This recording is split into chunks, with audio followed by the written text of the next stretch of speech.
In October 2021, CEO Mark Zuckerberg announced he was changing Facebook's name to Meta and expanding its borders into the Metaverse.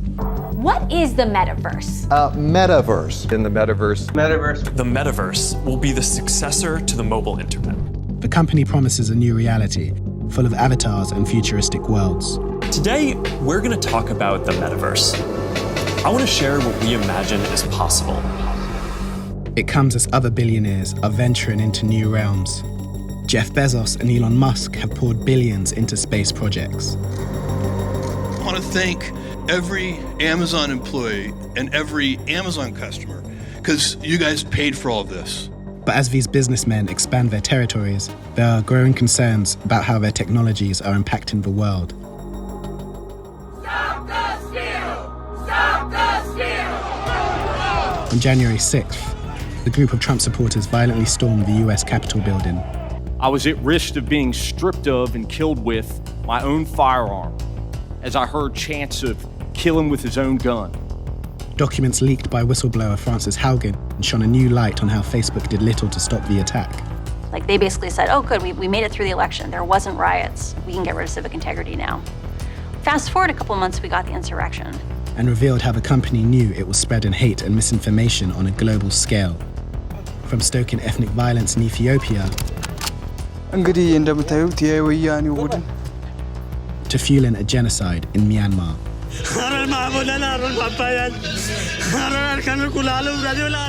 The more we're invisible, the more harm is done. And we've seen this in Myanmar, and we've seen it in India, and we're living it in Ethiopia now. So why does Facebook, now Meta, continue to put profit ahead of the safety of its users? This research is not a bombshell. It's not causal research. It's in fact just Well, I beg to differ research with that you, we Ms. use for Davis. product teams. This research is a bombshell. And as the world follows Mark Zuckerberg into the Metaverse, can we trust it?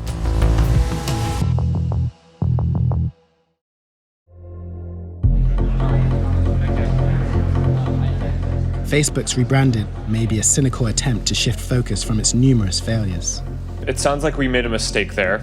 I apologize for that. In retrospect, it was a mistake. We have made a lot of mistakes in running the company. It was my mistake, and I'm sorry. But the Metaverse, at least on the surface, promises a new era. Today, we are seen as a social media company. But in our DNA, we are a company that builds technology to connect people. And the Metaverse is the next frontier. So this was an inevitable sort of next step in the evolution of social media, allowing the virtual physical presence of the people that you're connected to from around the world to you. Boy. Oh, hey, Mark. Hey, what's going on? Hi, Mark. What's up, Mark? Whoa, we're floating in space? Who made this place? It's awesome. What Mark Zuckerberg is doing is he's trying to advance his pocketbook. Zuckerberg was the future once. Now it's VR, and he's trying to get into it. More data makes good business sense.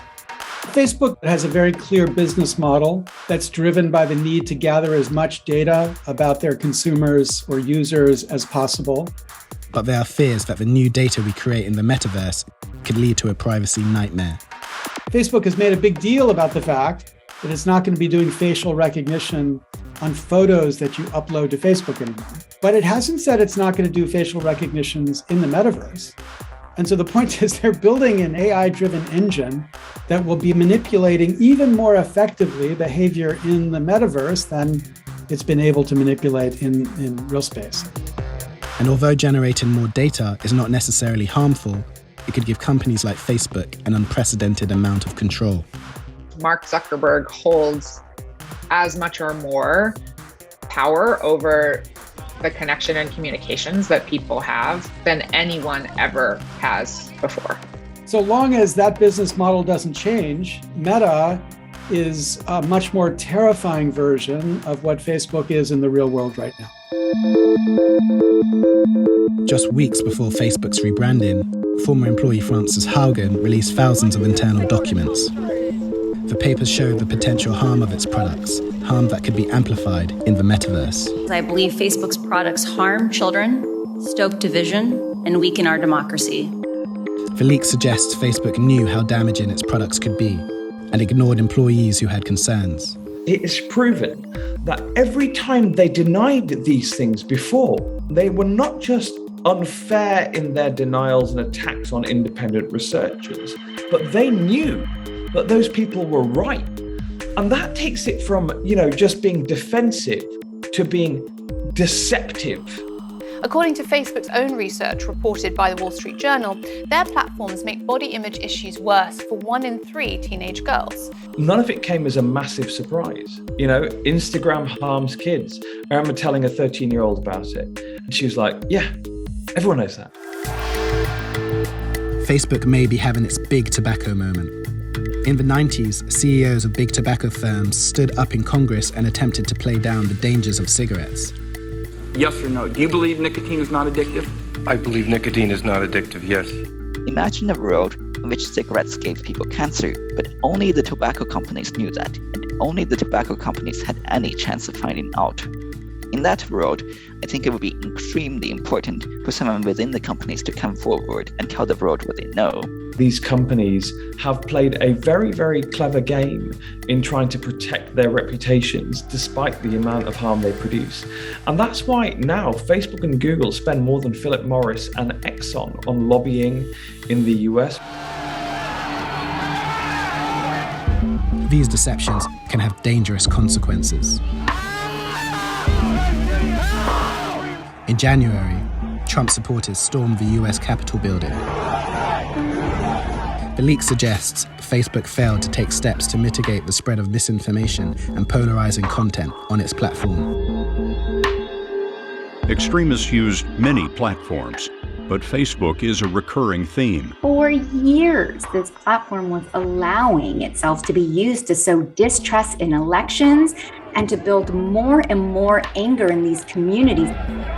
Some safeguards put in place for the 2020 election were rolled back in the lead up to the attack. They had a whole series of circuit breakers, as they would call them, to kind of slow down the craziness that was obviously developing.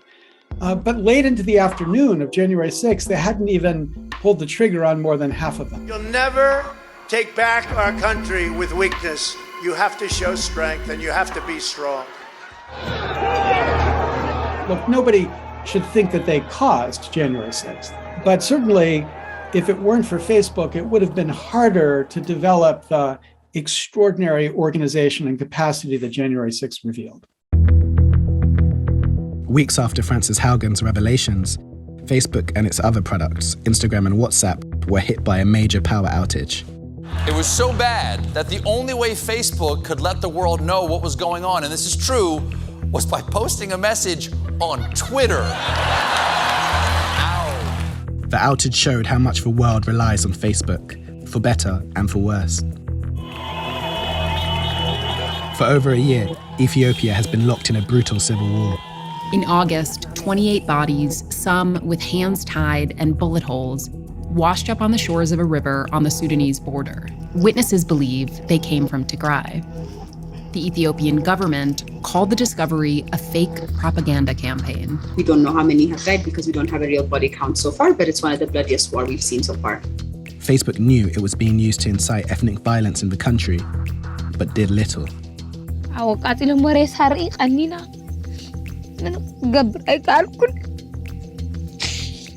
We've seen state and non-state actors using the platform to spread misinformation and disinformation to an extent where you'd have content that's, calling for ethnic extermination of certain ethnic groups. We know that, different militia groups were organizing using the platform to raise money for arms, getting many other things that would be against many international laws. A deadly conflict fueled by Facebook, and not for the first time. The company is also accused of playing a role in the brutal crackdown of Rohingya Muslims in Myanmar in 2017. What the papers demonstrate is that the government in Myanmar used the Facebook platform to exacerbate ethnic division, which led to genocide in Myanmar. They're not to blame for the existence of folks, who are pursuing a genocidal campaign, but they did deliberately become the engine. This is a global problem. In Vietnam, Facebook bowed to pressure from the government to censor content. And in India, Facebook's platforms have been inundated with a torrent of anti-Muslim hate speech. Part of the problem is the lack of investment Facebook places outside the US. 90% of Facebook's audience is outside the United States.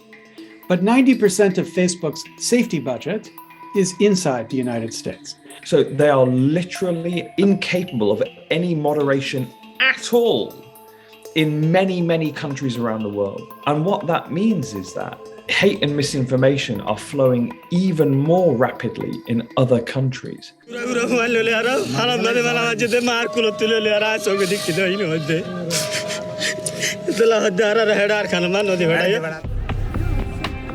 activists, the reported lack of consideration given to other countries came as little surprise. And we all have to sort of live with the consequences of a system that makes us completely invisible. And the more we're invisible, the more harm is done. And we've seen this in Myanmar, and we're living it in Ethiopia now. The cost of them fixing their platforms is actually that they have to hire people. The cost of them doing nothing is zero. And so they've calculated, of course, it's so much cheaper to let the world burn. In the US, politicians are growing angry. Mark Zuckerberg ought to be looking at himself in the mirror today. And yet, rather than taking responsibility and showing leadership, Mr. Zuckerberg is going sailing. But have so far been unable to rein in the once untouchable company. Mark Zuckerberg has proven that he is not the one to be trusted with dominating the next level, which will now be the Metaverse, when he hasn't even addressed any of these issues. Facebook might be the winner of the next generation too, and that would be a disaster, because the truth is they've administered this generation appallingly badly.